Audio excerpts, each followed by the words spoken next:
கர்த்தருக்குள் பிரியமானவர்களே, ஆண்டவராகிய இயேசு கிறிஸ்துவின் புண்ணிய நாமத்தினாலே உங்களை வாழ்த்தி வரவேற்கின்றேன். லூக்கா நற்செய்தி நூல் 5ஆம் அதிகாரம் 1-11 வாக்கியங்களை நீங்கள் கவனமாக வாசித்து பாருங்கள். இந்த திருமறை பகுதியை வாசித்த பொழுது ஒரு சிந்தனையை பரிசுத்த ஆவியானவர் தந்தார். நாம் நம்முடைய வீடுகளுக்கு செல்லும் போது வெறுமையாய் போவதில்லை.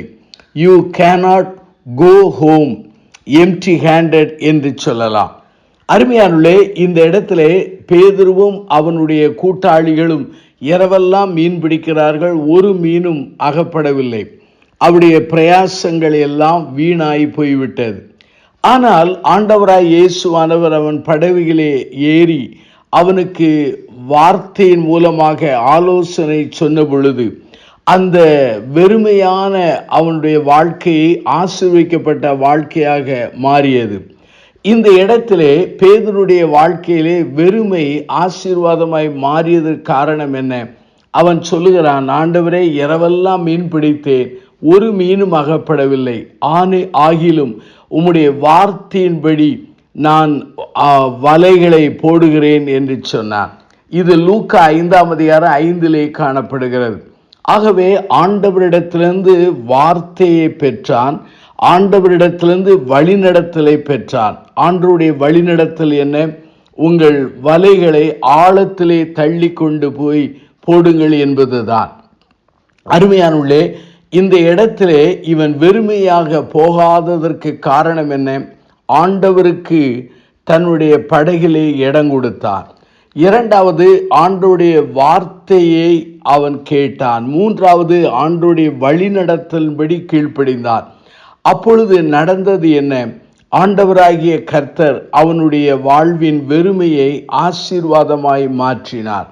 அருமையான என் சகோதர சகோதரிகளே, இரவெல்லாம் மீன் பிடித்தான், ஒரு மீனும் அகப்படவில்லை.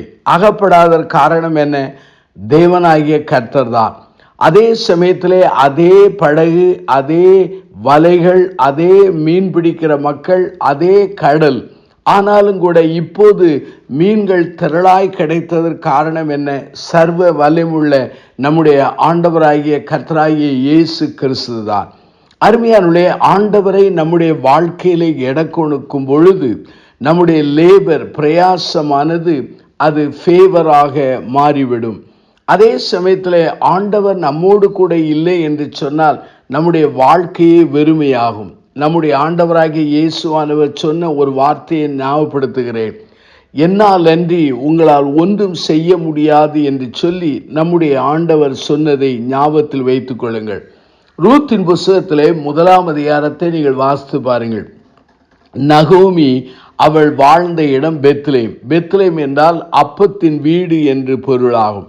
ஆனால் நகோமி பஞ்சம் ஏற்பட்ட போது அவள் மோபிய தேசத்துக்கு அவள் கடந்து போனாள். கடந்து போகும் பொழுது ஆண்டவர் போய் என்று சொன்னாரா?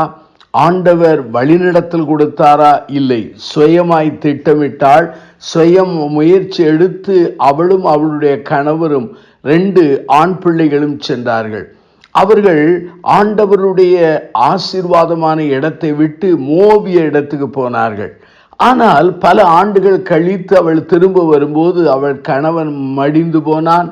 அவளுடைய 2 குமாரர்களும் மடிந்து போனார்கள். வெறுமையாக அவள் வருவதை நாம் திருமறையிலே காண முடிகிறது. ஆனால் பெத்லேமுக்கு அவள் சரியான இடத்திலே வரும் பொழுது அவளுடைய வாழ்வு ஆசீர்வதிக்கப்பட்டதையும் அவளுடைய மருமகள் வாழ்வு ஆசீர்வதிக்கப்பட்டதையும் திருமறையிலே நாம் புரிந்து கொள்ள முடிகிறது. வாரன் வெஸ்பி என்கிற சொல்கிற ஒரு தேவ பக்தன் இவ்வாறு எழுதும்போது சொல்கிறார், உலகத்திலே பாதுகாப்பான இடம் எது என்று சொன்னால் அது தேவ சித்தமான இடத்திலே நாம் வாழ்வதுதான்.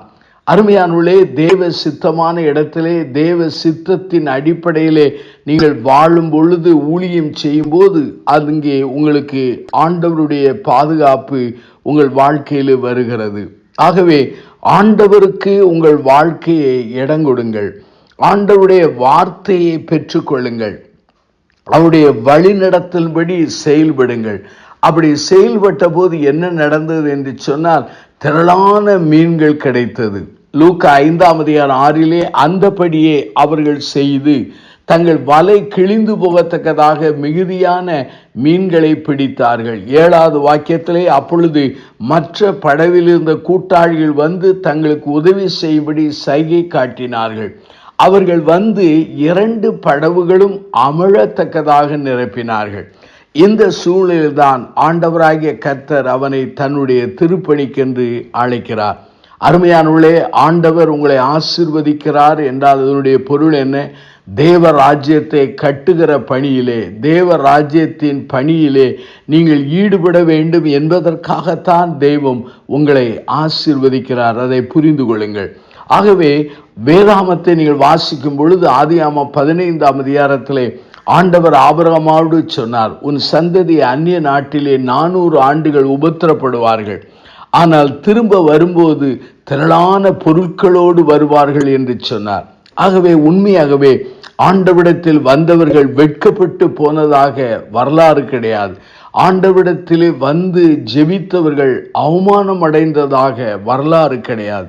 ஆகவேதான் சொல்கிறேன், நீங்கள் வெறுமையாய் போவதில்லை. ஆண்டவர் உங்களை ஆசீர்வதிப்பார். கண்களை மூடி பிரார்த்தனை செய்வோம். ஜீவனுள்ள பிதாவே, அநேக சமயங்களிலே பிரயாசப்பட்டு தோல்வியிலும் அவமானத்திலும் ஆண்டவரே எங்கள் சோர்விலும் நாங்கள் வாழ்ந்து கொண்டிருக்கிறோம். என்றைக்கு உமக்கு எங்கள் வாழ்க்கையில இடம் கொடுத்து உம்முடைய வார்த்தையை பெற்றுக்கொண்டு உம்முடைய வார்த்தையின் அடிப்படையிலே வாழும் பொழுது எங்கள் வாழ்க்கையிலே ஆண்டவரே லேபர் ஃபேவராய் மாறுகிறது என்பதை புரிந்து கொள்கிறோம்.